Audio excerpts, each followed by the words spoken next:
আজকে কলকাতার বাইরে যখন মানে পুরোপুরি মেন স্ট্রিম মুভিগুলো রিলিজ করে, যেমন খাদান, রাবণ, চেঙ্গিজ, এগুলো একটা বেটার বক্স অফিস দেয় না, এই নিয়ে কোনো সন্দেহ নেই। সেখানে এই সিনেমাগুলোর এখনও চাহিদা রয়েছে। কিন্তু এটাও মানতে হবে, আজকে ওই সিনেমাগুলোকে সিঙ্গেল স্ক্রিনে আনার ক্ষেত্রে যে ধরনের প্রমোশন করতে হয়, দেবজিতের নামটা অবশ্যই সেক্ষেত্রে গুরুত্বপূর্ণ হয়। সেক্ষেত্রে মির্জা বা অন্যান্য সিনেমা এলে সেই লেভেলে কিন্তু হাইপ দেখা যায় না। কিন্তু বলিউডের তুমি যখন কাজগুলো দেখো সিঙ্গেল স্ক্রিনে যখন আসে গ্রাম বাংলার বাইরে, সেটা জওয়ান হোক, পাঠান হোক, টাইগার হোক, বা আরও যে কাজগুলো আছে, এই যে ওয়ার 2 রিলিজ করতে চলেছে, সেগুলো কিন্তু অনেক ভয়ঙ্কর বক্স অফিস আছে। সেখানে কোনো প্রমোশনের দরকারই পড়ছে না, মানুষ নিজেদের কাজকর্ম ছেড়ে সিঙ্গেল স্ক্রিনে ভিড় করে আজ কিন্তু হিন্দি সাউথ সিনেমাকে অনেক বেশি প্রায়োরিটি দিচ্ছে বাংলা সিনেমার থেকে। তার পেছনে প্রথম যেটা কারণ হচ্ছে, সারা বছর ধরে সেই অডিয়েন্সের কথা বাঙালিরা ভাবনে, বাংলার দর্শকের কথা ভাবা হয় না, এটা প্রথম কারণ। সেকেন্ড কারণ হচ্ছে, তারা কম টাকায়, সিঙ্গেল স্ক্রিনে তো টিকিট প্রাইসটা অনেকটা কম, সেই টিকিট প্রাইসে তারা বলিউড বা সাউথের থেকে এক্সপেকটেশন অনুযায়ী যে জিনিস আজকে পাচ্ছে 2025-এ দাঁড়িয়ে, সেটা বাংলা ইন্ডাস্ট্রির থেকে পাচ্ছে না। এটা একটা অন্যতম বড় কারণ, এবং এখানেই কোথাও কিন্তু লজ্জায় ডুবে যাওয়া উচিত বাংলা ইন্ডাস্ট্রির। এত নাকি ইউনিটি, এত নাকি মানে একচ্ছত্র ব্যাপার রয়েছে, কোথায় সেটা তো চোখে পড়ছে না।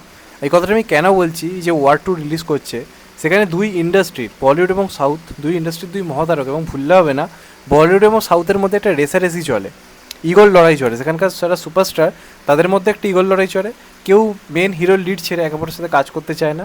যে যার সিনেমায় পাশাপাশি সাইড পার্ট পেলে ঠিক আছে, কেউ মেন পার্ট ছাড়া মানে অন্য কিছু করতে চায় না। এটা আমরা এর আগেও দেখেছি। এবং সাউথ বলিউডের যারা মেকার্স, তাদের মধ্যে কথা কাটাকাটি, একে অপরকে হেও করা, এই ধরনের জিনিসপত্র আমরা দেখতে পাই। সেটাও বাদ দিচ্ছি, বলিউডের মধ্যেই খানদের মধ্যে তো রীতিমতো হাতাহাতি কাণ্ড হয়েছিল শাহরুখ সালমানের মধ্যে। সেই শাহরুখ সালমানও আজকে কিন্তু সমস্ত রকম ব্যাপার বলে ইন্ডাস্ট্রির স্বার্থে আজকে কিন্তু একটা ইউনিভার্স ক্রিয়েট করে একসাথে কাজ করছে। ঋত্বিকেরও প্রচুর ইগো ছিল একটা সময়, যখন সে একটা জায়গায় ছিল, ঋত্বিকেরও অনেক ইগো টিগো ছিল। সেও আজকে ইগো সরিয়ে কিন্তু মানে একই সিনেমায় এনটিআরের সঙ্গে কাজ করতে রাজি হয়ে যাচ্ছে, বা একই একটা ইউনিভার্সে সে অংশতে কিন্তু রাজি হয়ে যাচ্ছে, যেটা আজ থেকে কয়েক বছর আগে হতো না। কেন হচ্ছে? তারা আজকে বুঝছে নিজেদের স্বার্থের থেকে বেশি ইন্ডাস্ট্রির স্বার্থটা অনেকটা বেশি প্রয়োজন। কিন্তু বাংলা ইন্ডাস্ট্রিতে আজ অবধি সেই একত্রিত ব্যাপারটা কোথাও গিয়ে এলো না। না হলে আজকে যেখানে বলিউড একটা ওয়ার 2-র মতো কাজ হচ্ছে, যেটা নিয়ে আমরা এত আলোচনা করছি, কথা বলছি, যেটা হাইপ দেখতে পাওয়া যাচ্ছে, সব জায়গাতে চর্চা চলছে, বাঙালিরা যারা মফস্বল এরিয়ার মানুষ তারা পর্যন্ত আলোচনা করছে ওয়ার 2-কে কেন্দ্র করে। কারণটা কি? তারা এক্সপেকটেশন অনুযায়ী ঋত্বিক এবং এনটিআর, দুই মহাতারকাকে একসঙ্গে এক সিনেমায় পাচ্ছে। এর আগে RRR এক্সপেকটেশন পূরণ করেছে, যেখানে এনটিআর এবং রামচরণকে আমরা একসঙ্গে দেখতে পাই। দুই মহাতারকা বলাতে পারি ইন্ডাস্ট্রি, তারা একসাথে কাজ করে কোনো রকম ইগো ভুলে। কিন্তু বাংলাতে জিৎ আর দেবকে একসাথে আনা যাচ্ছে না। প্রথম কারণ আমি জানি না, বলতে পারবো না। আমার জিৎ আর দেব তো দুজনের প্রতি রেসপেক্ট রয়েছে, এক্ষেত্রে দুজনের মধ্যে কোনো প্রবলেম আছে বলে তো আমার মনে হয় না, আমার ব্যক্তিগতভাবে মনে হয় না। সেই কারণটাকে আমি কারণের মধ্যে রাখছি না। সব থেকে বেশি এই যে থাম্বনেইলে লিখেছি লজ্জায় ডুবে যাওয়া উচিত, অনেকে বলতে পারে তুমি কি জিৎদেবকে বলছো লজ্জায় ডুবে যাওয়া উচিত? একদমই নয়। লজ্জায় ডুবে যাওয়া উচিত আমাদের ইন্ডাস্ট্রির মেকার্সদের, যাদের কাছে একটা প্রপারলি ভালো স্টোরি নেই, যেখানে আমরা এদেরকে একসাথে আনতে পারবো। তুমি 90s চলে যাও, চিরঞ্জিত প্রসেনজিৎ, চিরঞ্জিত তাপস পাল, প্রসেনজিৎ তাপস পাল মনে হয় মাসে 2-3টে করে এরকম সিনেমা আনতো। তখন না ছিল এত ভিএফএক্সের উন্নতি, না ছিল সিজিএর উন্নতি, দিনে তাদেরকে কতগুলো করে শুটিং করতে হতো, তারা পর্যন্ত নিজেদের ইগো ভুলে ইন্ডাস্ট্রির স্বার্থে সব কিছুকে একত্রিত করে তারা একসাথে কাজ করতো। তার ফল আমরা দেখেছি, ইন্ডাস্ট্রি বড় হয়েছে, শহরের অডিয়েন্স থেকে গ্রামেগঞ্জের মানুষের কাছে বাংলা সিনেমা পৌঁছেছে। কিন্তু এখন এই যে ওয়ার 2-তে ঋত্বিক এনটিআর আজকে সমস্ত ইগো ভুলে একসাথে এলো, কিন্তু জিতদেব একসাথে এলো না, একসাথে কাজ করছে না। তাদেরকে আমি দোষ এখানে দিচ্ছি না, দোষ মেকার্সদের। এখানে রাজ চক্রবর্তীর মতো একজন পরিচালক এই ধরনের জিনিস আনতে পারছে না, সে হাল ছেড়ে দিচ্ছে। একটা রাইটার নেই যে এই ধরনের দুজনকে নিয়ে সমান স্পেস দিয়ে কিছু একটা ভাববে। আর তার থেকেও বড় কথা, এই যে আজকে এনটিআর, সে ভিলেন হোক বা যাই হোক, সে এটা ভেবে কাজ করেনি। সে ভেবে চলো ঋত্বিকের সাথে একটা কাজ করবো, বা ঋত্বিক এটা ভেবে কাজ করেনি যে এনটিআর আমার থেকে বেশি পেয়ে যাবে কিনা। সব কিছু দেখে শুনে তারা বলেছে চলো ভাই ঠিক আছে, এটা করা যেতে পারে। বাংলাতে আমি জানি না জিতার দেবের মধ্যে এই প্রবলেমটা আছে কিনা, যে চলো ভাই আমাকে বেশি, আমার চরিত্রটা যেন ইম্পর্টেন্স বেশি হয়, বা এদিকে এর চরিত্রটা বেশি হয়। আমি লিখে দিচ্ছি, আজকে যদি বাংলায় ওয়ার 2-এর মতো সিনেমা হয় না, যেখানে আমরা এই আমাদের জিৎদা এবং দেবদাকে যদি একসঙ্গে আনি, বাংলায় প্রথম 50 কোটি বক্স অফিস আসতে পারে শুধুমাত্র ওয়েস্ট বেঙ্গল থেকে। গোটা বাংলা ছাড়খাড় হয়ে যাবে। কিন্তু কে কি বলবে? কারো কিছু যায় আসে না, কারোর কিছু যায় আসে না। সবাই ওই ছোটোখাটো গোয়েন্দা মুভি বানিয়ে, ছোটোখাটো ফ্যামিলি ড্রামা বানিয়ে বিরাট কিছু ভেবে ফেলছে, সেটার মধ্যে দিয়ে কাজ এগোচ্ছে। এইভাবে কোনো মানে বড় একটা তো কিছু করতে হবে। খাদান একা দেবদা কী করে দেখালো আমরা দেখলাম।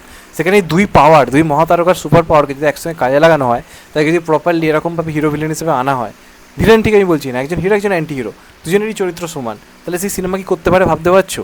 কেন বাঙালি অডিয়েন্সটা একটা ওয়ার 2-র মতো সিনেমা এক্সপেক্ট করবে না? আগে বাংলার বক্স অফিসে বাংলা সিনেমা যেরকম কালেকশন করতে একটা মেন স্ট্রিম মুভি, হিন্দি সিনেমার কালেকশন সেই রকম রেঞ্জে আসতো, তার থেকে হয়তো একটু কমও হতো। এখন হিন্দি সিনেমার কালেকশন এমন জায়গায় গিয়ে পৌঁছচ্ছে যে একটা হিন্দি সিনেমা এসে 40-42 কোটি কালেকশন করে বেরিয়ে যাচ্ছে, সাউথের সিনেমা এসে 38-40 কোটি কালেকশন করে বেরিয়ে যাচ্ছে। সেখানে বাংলা সিনেমার কিন্তু গন্ডিটা আজ ওই 26 কোটি, 20 কোটি, 18 কোটি, 15 কোটির মধ্যে সীমাবদ্ধ। তারপরে এদের মনে হয় না যে একটা বড় কিছু করি। আজকে তেলেগু ইন্ডাস্ট্রির মার্কেটই পাল্টে গেছিলো একটা ট্রিপল আর আসার পরে। ট্রিপল আর আসার পরে বলিউডের মার্কেট পাল্টে গেলে একটা পাঠানের মতো স্পাই ইউনিভার্স গড়ে ফেলা পড়ে, একটা কব ইউনিভার্স গড়ে ফেলা পড়ে। কিন্তু এদের টনক নড়ছে না, এরা সেই ছোটোখাটো গন্ডির মধ্যে সীমাবদ্ধ। এসবিএফের মতো বড় প্রোডাকশান এরম জিনিস ভাবতে পারছে না, আরও বড় বড় প্রোডাকশান ভাবতে পারছে না। অন্ততপক্ষে তো দেবদাতাও ট্রাই করছে, জিদ্দা নিজের প্রোডাকশান থেকে ট্রাই করছে, এদের মধ্যে সেই চেষ্টাটা আছে। কিন্তু বড় বড় প্রোডাকশান যারা নিজেদেরকে বলে, তারা ছোটোখাটো সিনেমা বানিয়ে খুশি। আর 4-5 বছরে একটা রঘু টাকা দেনে বলে দেবে হ্যাঁ ভাই বিরাট কিছু করে ফেলেছি, আর তারপর কোনো দায়িত্ব নেই সারা বছর ধরে। এটা না প্রবলেমেটিক হয়ে যাচ্ছে ব্যাপারটা। আমরা বাংলার দর্শকরাও যারা শুধুমাত্র বাংলা সিনেমাকে আগে প্রায়োরিটি দিত, তারাও কিন্তু তার কাছ থেকে কিছু এক্সপেক্ট করে, সেই এক্সপেকটেশন পাচ্ছে না বলে তারা কিন্তু আস্তে আস্তে বলিউড সাউথের দিকে যাচ্ছে। আজকে যারা একসাথে ঋত্বিক এনটিআরকে দেখে ফেলছে, শাহরুখ সালমানকে দেখে ফেলছে, তারা মনে মনে চাই যে জিৎ দেব একসঙ্গে আসুস, সেখানে শুধু জিৎ শুধু দেব, এই ব্যাপারটা লোকের কাছে কিন্তু আর বেশি দিন এক্সাইটিং লাগবে না। দেবদার হিউজ পাওয়ার আছে, জিতের হিউজ পাওয়ার আছে, চলে যাবে। কিন্তু তাও এই দুজনকে একসাথে আনা মানে শুধুমাত্র একটা সিনেমা আনা নয়, গোটা ইন্ডাস্ট্রির বলা যেতে পারে পুনর্জীবিত করে তোলা, ইন্ডাস্ট্রিকে বাঁচিয়ে তোলা। যেটা খাদান করতে পেরেছে 100%, কিন্তু খাদান 100% করলে এটা 1000% করার ক্ষমতা রাখে। জানি না কবে তারা ভাববে, কবে কী করবে, এটা প্রচণ্ড প্রবলেমেটিক একটা ব্যাপার। তোমাদের এটা নিয়ে কি মতামত কমেন্ট করে জানাতে ভুলো না। চ্যানেলটা নতুন হলে চ্যানেলটা সাবস্ক্রাইব করে দিও and get the bell icon. ভালো থেকো সবাই, টেক কেয়ার, নমস্কার, আবার দেখা হবে। এখন তো বাই, সবাই ভালো থেকো, সুস্থ থেকো, নমস্কার, টেক কেয়ার, আবার দেখা হবে।